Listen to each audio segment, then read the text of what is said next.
ஜெம்பக்தி நேயர்களுக்கு அன்பான வணக்கம். இன்று நாம் பார்க்க உள்ள தலைப்பு, புதன்கிழமை திருவண்ணாமலையில் அண்ணாமலையாரை நினைத்து கொண்டு வலம் வந்தால் அறத்தில் நிலையாக நிற்க முடியும் என்பதை பற்றி காண்போம். தெளிவு குருவின் திருமேனி காண்டல், தெளிவு குருவின் திருநாமம் செப்பல், தெளிவு குருவின் திருவார்த்தை கேட்டல், தெளிவு குரு சிந்தித்தல் தானே, தெளிவு குரு சிந்தித்தல் தானே. திருவண்ணாமலை புதன்கிழமை போனால் அறத்தில் நிலையாக நிற்க முடியுமா? நாம தான் காலம் ஃபுல்லாகவே நினைக்கிறோமே, எங்கே நிற்க முடியுது? இல்லை அறநூலை முதல்ல படிக்கணும்னு நினச்சாலே நிலையாக படிக்க முடியுதா? ஏகப்பட்ட இன்னல்கள் வினையை கொடுக்குதே. நான் நல்லவனாக மாறினேன், எனக்கு ஆசை தான். ஆனால் என்ன எங்கே மாறவே விட மாட்டுக்கிறாங்களே. நான் மாறணும்னு நினைக்கிறேன், என்னால் மாற முடியல. இது நீ தான் செய்கிறன்ட்டு நம் செய்த வினை தான் நம்மை நோக்கி ஒரு நல்லதே செய்ய விடாம தடுக்குதுன்னா அப்போ எவ்வளோ தீவினை நம்ம செஞ்சுருப்போம். அப்போ அந்த தீவினைக்கெல்லாம் வேரோட புடுங்கி கொளுத்தி போடணும்னா என்ன பண்ணலாம்? புதன்கிழமை திருவண்ணாமலை போயிட்டு ஒரு வலம் சுற்றினால் போதும். சரி, எனக்கு வயது வேற ஆயிடுச்சு, 70 வயது 72 வயது, என்னால் கிரிவலம் சுற்றலாம் முடியாது. அப்போ நான் எப்படி இந்த அறத்தில் இதுக்கப்புறமாவது நான் நிலையாக நிற்கணும், என்னுடைய ஆன்மாவை சரி பண்ணணும்னு நான் நினைக்கிறேன். அப்போ நான் என்ன செய்யறது? அப்படி இருக்கக்கூடியவர்கள் அருணாச்சலம் அருணாச்சலம்ட்டு மனதின் உள்ளே அந்த நாமத்தை உள்ளே உயிர் ஓட்டமாக நினைத்து நீங்க கூறவே உங்களுக்கானது வந்து சேர்ந்துடும். நீங்க எப்படி இருக்கணும், உங்களுக்கு எந்த நூலில் நீங்க எடுக்க போறீங்க, உங்க மனசுக்குள்ளேயே எல்லா விஷயமும் வரும். கல்வி கற்றோருக்கு அறநூல்களை எல்லாம் படிக்க வைப்பார். கல்வி இல்லாதவர்கள் உங்க உள்ளிருந்தே சொல்லி கொடுப்பார். இல்லை கல்வி அறிந்தோர் மூலயமாகவும் உபதேசம் பண்ணிடுவார். அதனால கல்வி தெரிந்தோரு தான் அறத்தில் நிலையா நிற்கணும், அறநூல்களை படிக்க முடியும் இப்படின்றதுக்கெல்லாம் இங்க இடமே கிடையாது. நம்ம அறத்தில் நிலையா நிற்கணும்னு நினைத்தாலே அனைத்து வசதிகளும் நமக்கு இறைவன் ஏற்படுத்தி கொடுத்து விடுவார். சரி, புதன்கிழமைக்கு வருவோம். புதன்கிழமை திருவண்ணாமலைக்கு போயிட்டு ஏன் கிரிவலம் சுற்றணும்னா, நம்ம புதன்கிழமை அண்ணாமலையுடைய அருணாச்சல புராணத்தில் என்ன சொல்கிறாங்கன்னா, இந்த புதன்கிழமை திருவண்ணாமலை கிரிவலம் சுத்தினாலே சாத்திரங்கள், 4 வேதங்கள், இது எல்லாமே இறைவன் நமக்கு தருவார. அதன்படி அதனுடைய சார் அம்சங்களை நம்ம வாழ்க்கைக்கு தருவாராம். அது எல்லாம் தெரிஞ்சுக்கலாம். அதனுடைய மொத்த சாரம்சத்தையும் நம்ம புரிந்துக்கக்கூடிய அந்த ஞானத்தை நமக்கு தருவாராம். அப்ப திருவண்ணாமலை கிரிவலம் போகக்கூடியவர்கள் புதன்கிழமையில போங்க. எப்பயுமே அண்ணாமலையார ராஜகோபுரத்துக்கு எதிரில் நெருப்பு எல்லாம் இருக்கும், உங்களுக்கு தெரியும். கல்புரத்தில் நெருப்பு சொல்றேன் நான், கல்புரெல்லாம் போட்டு சோதி போல எரிஞ்சிட்டு இருக்கோம். அந்த சோதியின் முன்னாடி போயிட்டு 2 விழிகளையும் மூடி, அண்ணாமலையார் என் வாழ்க்கையில் இனியாவது நான் அறத்தில் வாழணும். நான் ஏன் அறத்தில் வாழணும்? சாமி அடையணும்னு வேண்டேன், அதுவே கொண்டு வந்து சேர்த்துறாதா? எல்லாம் ஒண்ணுதான். நீங்க இறைவனை அடையணும்னு நினைத்தாலும் அந்த இறைவனானவன் உங்களை முதல்ல அறத்தின்படி வாழ வைத்து தான் உங்களை ஏத்துப்பார். நீங்க அறத்திலே வாழல, சிவம் சிவம் நினைத்தாலுமே நீங்க சரியா இறைவன் மீது அன்பு வைக்கலன்னு அர்த்தம்.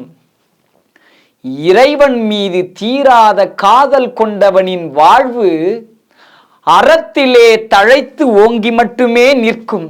அப்படி இறைவனை நான் தினமும் காதல் கொண்டு இருக்கின்றேன் என்றால் அந்த அறத்தில் நிலையாக நின்றுதான் ஆக வேண்டும். இல்லை என்றால் அவன் மீது காதல் கொள்ள முடியாது. சரி, நான் காதல்லாம் இறைவன் மேல சொல்றேன், ஆனா அறத்துல நான் என்னால் நிலையா நிற்க முடிய, வழி மாறுதே. முழுமையான காதல் அப்ப அது இல்லைன்னு அர்த்தம். முழுமையான அன்பு இறைவன் மேல இல்லை.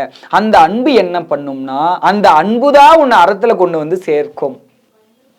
இப்ப இந்த அறத்தை பத்தி கேட்கக்கூடியது கூட அவருடைய திருவருளே அனைத்திற்கும். நல்ல செய்திகளை கேட்க கூட அவருடைய திருவருள் வேணும். அதற்கு நாம் ஒத்துழைக்கணும். மெயின் நம்மளும் ஒத்துழைக்கணும்.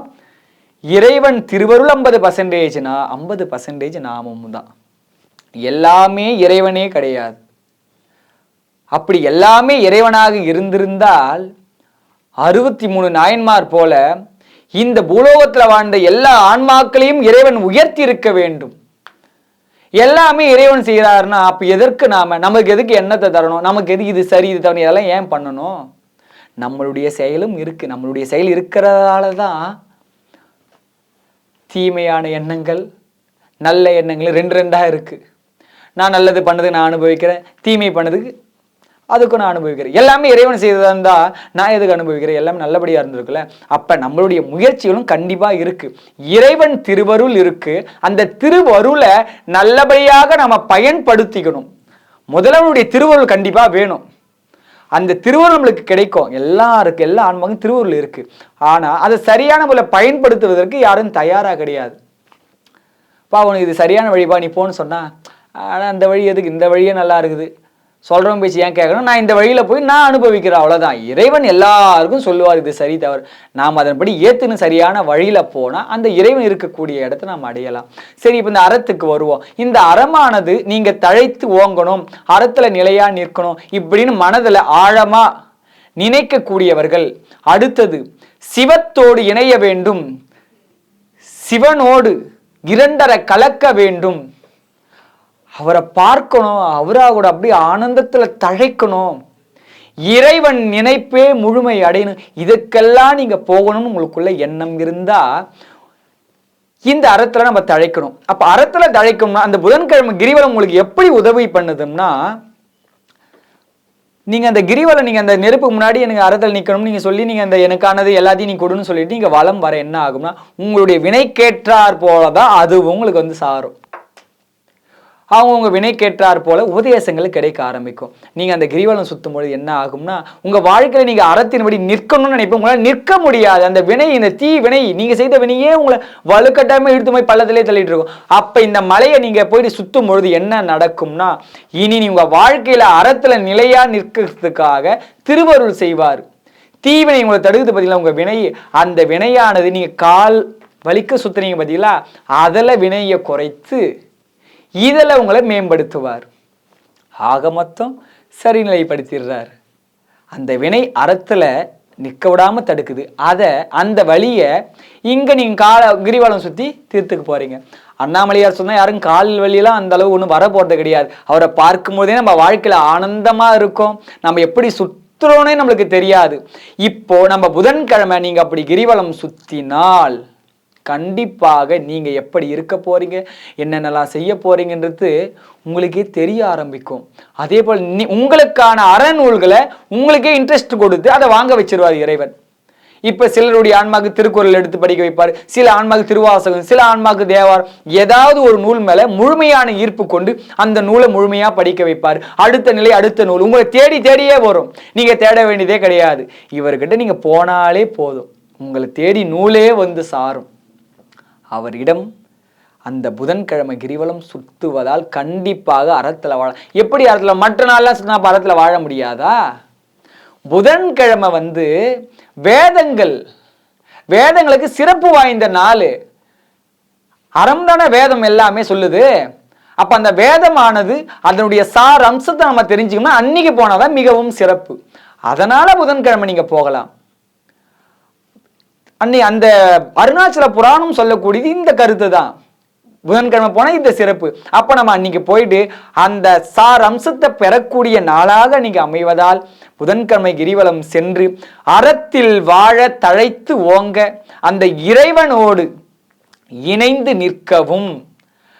புதன்கிழமை வளம் நீங்கள் முழு மனதோடு சுற்றினால் கண்டிப்பாக நம்மளுடைய எண்ணங்களை அனைத்து செயல்களையும் மாற்றி அறத்தோடு பிணைத்து இறைவன் நம்மை ஏற்றுக்கொள்வான் என்பதே இக்காணொளியின் கருத்தாகும்.